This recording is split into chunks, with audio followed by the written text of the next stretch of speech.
शादी के बाद मेरी पत्नी हर हफ्ते अपने भाई से मिलने जाती। हमारे घर वाले जब भी उसे जाने से मना करते, वो किसी की नहीं सुनती।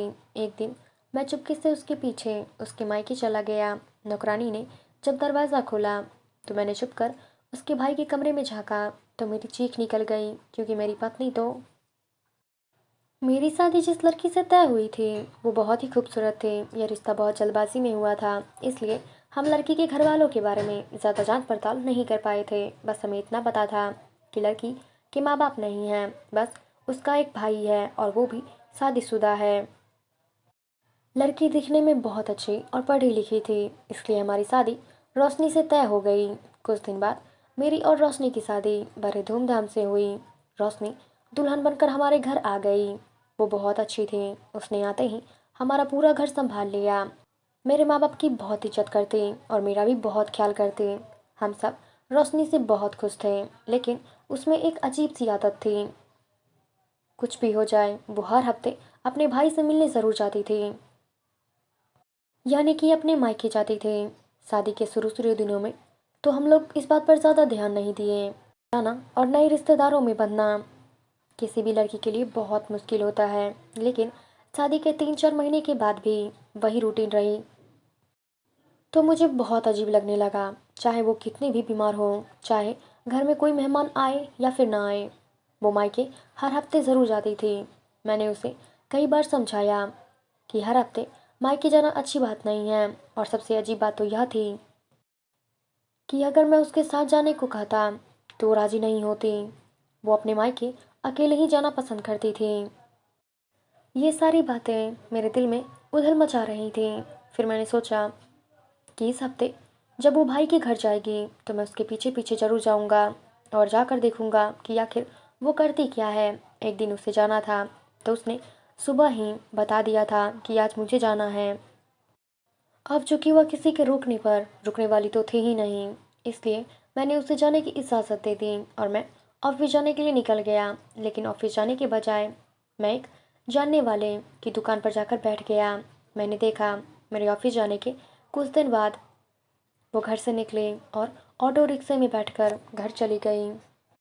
मैंने अपने दोस्त का मोटरसाइकिल लिया और उसी का हेलमेट पहन लिया ताकि वो पहचान न सके, और उसी के ऑटो रिक्शा का पीछा करने लगा। जब रिक्शा जाकर उसके भाई के घर के सामने रुका तो मेरा पहला शक तो खत्म हो गया कि ये अपने भाई के ही घर जाती है। वो घर के अंदर चली गई और मैं बाहर खड़े होकर सोच रहा था कि मुझे उसके पीछे जाना चाहिए या फिर नहीं। अगर मैं अंदर गया तो उसके भाई और भाभी ने अगर मुझसे पूछ लिया कि तुम इस वक्त रोशनी के पीछे क्यों आए हो, अगर आना ही था तो रोशनी के साथ आते, तो मैं इस बात पर क्या जवाब देता उन्हें।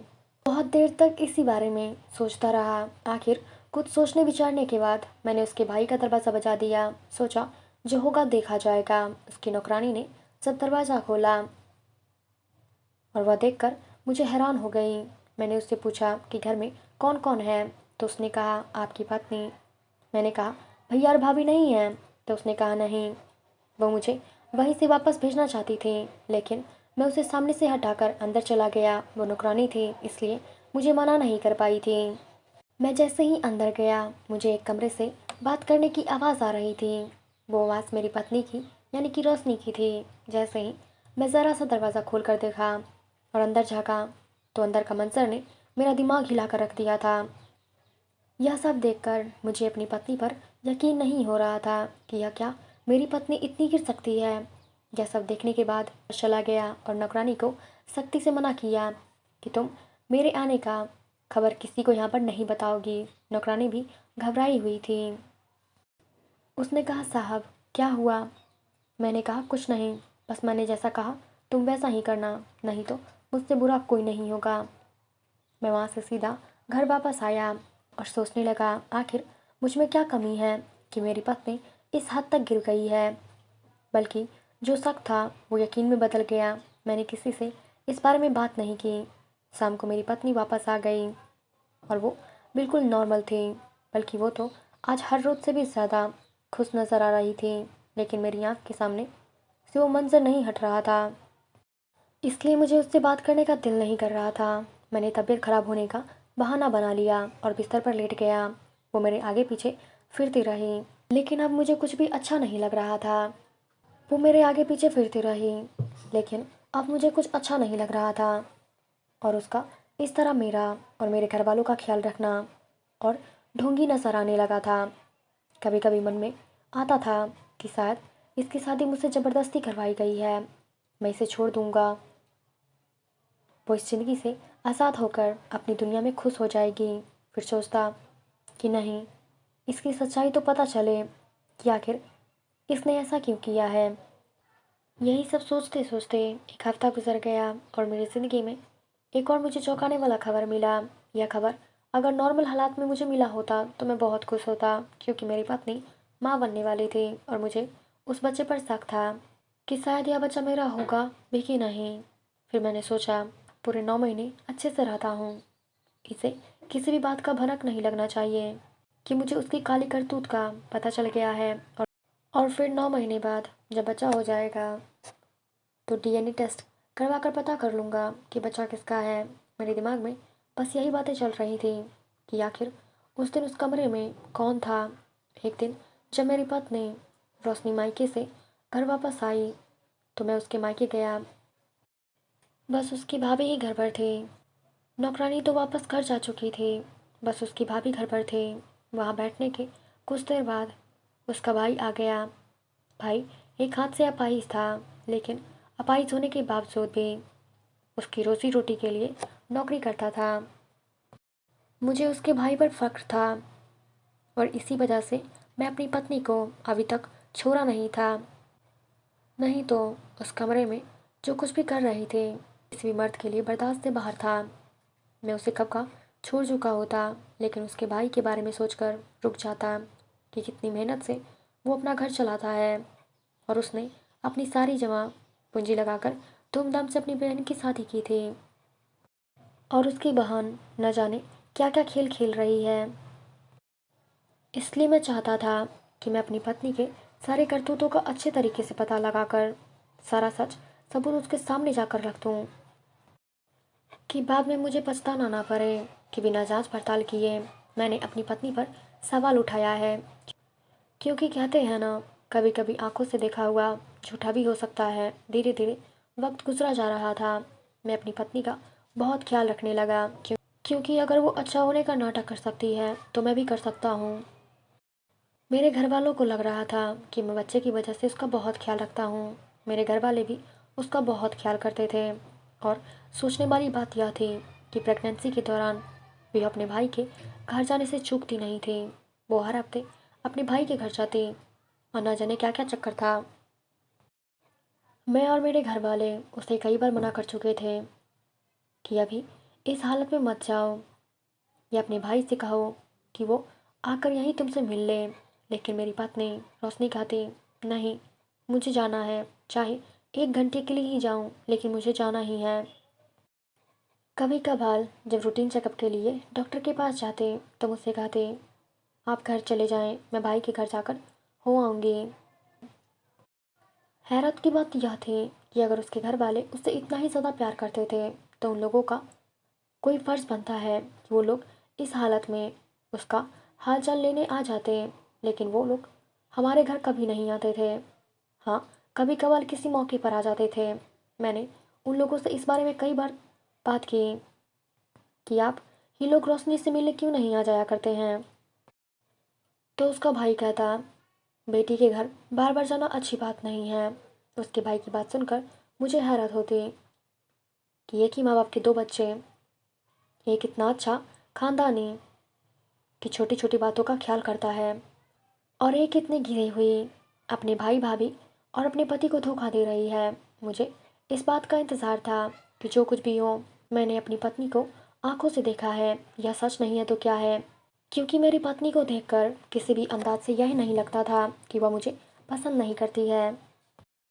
वो मेरे माँ बाप के साथ भी बहुत अच्छे से रहती थी। अगर उसकी ज़िंदगी में कोई और रहता तो यकीनन वो मेरे घर बस वक्त गुजारी ही करती। अब तो मैं उसके भाई के घर जाने पर बहुत नाराज़ होता, पर वो किसी की एक ना सुनती और वहाँ से आने के बाद हम सब के साथ इस तरह पेश आती कि हम लोग ना चाहते हुए भी अपनी नाराज़गी ख़त्म कर लेते। डॉक्टर ने उसे बेड रेस्ट के लिए बोला था। अब उसकी ज़िद थी कि यह वक्त वो अपने भाई के घर ही गुजारे और उसका बच्चा भी वहीं पर पैदा हो। लेकिन मेरी माँ इस बात के लिए बिल्कुल भी तैयार नहीं थी, क्योंकि हमारे घर का रिवाज था कि बहू पहला बच्चा ससुराल में ही पैदा करे, मायके में नहीं। अब इस बात को लेकर हमारे घर में थोड़ी बहुत कहासुनी होने लगी, क्योंकि वो हर हाल मायके में रहना चाहती थी और मेरी माँ उसे जाने नहीं देना चाहती थी। इस बात पर मैं बहुत गुस्सा हुआ कि ऐसा भी क्या बेकरारी है कि हर सूरत में तुम जाना ही चाहती हो, तुम्हें किसी और की बातों का ख्याल नहीं है। अगर भाई भाभी को मिलना ही है तो वह लोग खुद आ सकते हैं। लेकिन भाई और भाभी से मिलने का एक बहाना था, और यह बात सिर्फ मैं जानता था। मैंने दिल में ठान लिया था कि चाहे कुछ भी हो जाए, मैं उसके मायके जाने नहीं दूंगा, चाहे ये जितनी बेकरारी दिखाए। अगर इसका आशिक भी इसके लिए इतना ही बेकरार होगा तो वो हमारे घर ज़रूर आएगा। मैं उसको रंगे हाथों से पकड़ना चाहता था। हम सब जिद करके और अपनी भाभी के समझाने पर वो रुक गई, लेकिन बहुत परेशान रहती, जैसे कुछ खो गया हो। हम बार बार उसकी परेशानी की वजह पूछते, लेकिन वो कुछ नहीं बताती। और कुछ दिन बाद हमारे घर एक बहुत ही खूबसूरत बेटी पैदा हुई। मेरे माँ बाप उस बच्ची को देखकर बहुत खुश हुए। उसकी सूरत ही ऐसी थी कि जो भी उसको देखता उसे प्यार किए बिना नहीं रह पाता। लेकिन मैं अपने दिल के सका क्या करता, मुझे नहीं लगता था कि ये बेटी मेरी है। हमारे घर 7वें दिन बच्चे का बाल उतरवा दिया जाता था, इसलिए रस्म के मुताबिक 7वें दिन जब बच्चे का बाल उतरा तो उसके कुछ बाल लेकर डीएनए टेस्ट करवाने चला गया। अब मुझे बेसब्री से रिपोर्ट आने का इंतज़ार था। उस बच्ची की खूबसूरती और मासूमियत मुझे अपनी ओर खींचती, लेकिन मैं चाहकर भी उसे अपना नहीं पाता और इसीलिए मैं उससे ज़्यादा प्यार नहीं करता। सबको यही कहता कि इतनी छोटी बच्ची है, उठाते हुए मुझे बहुत डर लगता है। और यह एक नॉर्मल बात है, कुछ लोग छोटे बच्चों को उठा नहीं पाते हैं। लेकिन बच्चा पैदा होने के 1 महीने बाद एक और नया ड्रामा शुरू हो गया। जब बच्ची 1 महीने की हुई तो रोशनी कहने लगी, अब मुझे अपने मायके जाकर रहना है। इसके भैया भाभी भी इसे लेने आ गए। उन्होंने कहा कि अब हम रोशनी को अपने घर ले जाना चाहते हैं। उन लोगों ने बहुत मिन्नतें की, इसलिए मेरी माँ ने उसे जाने की इजाज़त दे दी।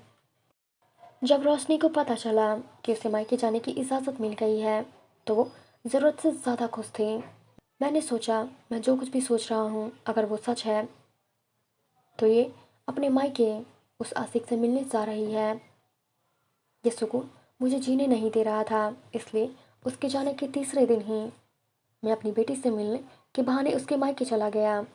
काफ़ी देर में वहाँ पर बैठा रहा, लेकिन उसके किसी भी अंदाज से कुछ ऐसा वैसा मालूम नहीं हो रहा था। लेकिन हैरत की बात यह थी कि पहले उसके घर में सिर्फ एक नौकरानी थी, पर अब उन लोगों ने एक और आदमी रख लिया था। मैंने पूछा कि आप लोगों ने एक और नौकर क्यों रख लिया है? तो उसके भाई ने कहा, मेरी पत्नी की तबीयत अभी ठीक नहीं है, इसलिए वो ज़्यादा काम नहीं कर सकती, और अब ये माँ बेटी आई हैं तो काम बढ़ गया है, इसलिए हमें 2-2 नौकर रखने पड़े। मुझे अच्छे से पता था कि उसके भाई के आमदनी इतनी ज़्यादा नहीं है कि वो एक वक्त में 2 नौकर रख सकें, तो फिर उन्होंने 2-2 नौकर क्यों रख लिया। लेकिन वही हुआ जो मैंने सोचा था। मेरी सोच के बिल्कुल खिलाफ था, वो बच्ची मेरी ही थी।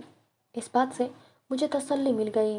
लेकिन एक परेशानी की बात यह थी कि मेरी पत्नी के खिलाफ मेरे पास कोई सबूत नहीं था, और सबूत के बगैर मैं उसके खिलाफ कोई एक्शन नहीं ले सकता था, कि उसने मेरे माँ बाप की सेवा करके उन्हें अपना बना लिया था। अगर गलती से भी मैं उसे डांट देता तो मेरे माँ बाप मुझे ही गलत ठहराते, और अब उन्हें पता चलेगा कि मैं उस पर इतना बड़ा गलत इल्ज़ाम लगा रहा हूँ तो वो मेरी बात पर कभी भी यकीन नहीं करेंगे। इसलिए मैं मजबूर था और इसी सोच में था कि ऐसी कौन सी सबूत मेरे हाथ लगे कि दूध का दूध और पानी का पानी हो जाए, क्योंकि बच्ची मेरी थी, इसलिए मैं अपनी बच्ची से मिलने ज़्यादा जाया करता था। लेकिन हैरत की बात तो यह थी कि जब मेरी पत्नी अपनी मायके गई थी, उसके घर में जो मर्द नौकर था अब मुझे नहीं दिखता।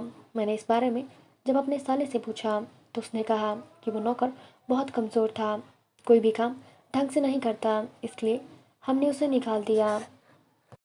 और वैसे भी अब मेरी पत्नी की तबीयत पहले से बेहतर है, अब वो घर के काम कर सकती है, इसलिए अब एक ही नौकर में हमारा गुजारा हो जाएगा।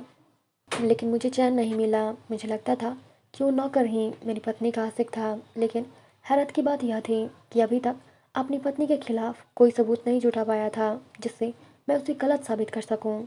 अपने मायके रहने के कुछ दिन बाद रोशनी हमारे घर आ गई। उसका रूटीन वही था,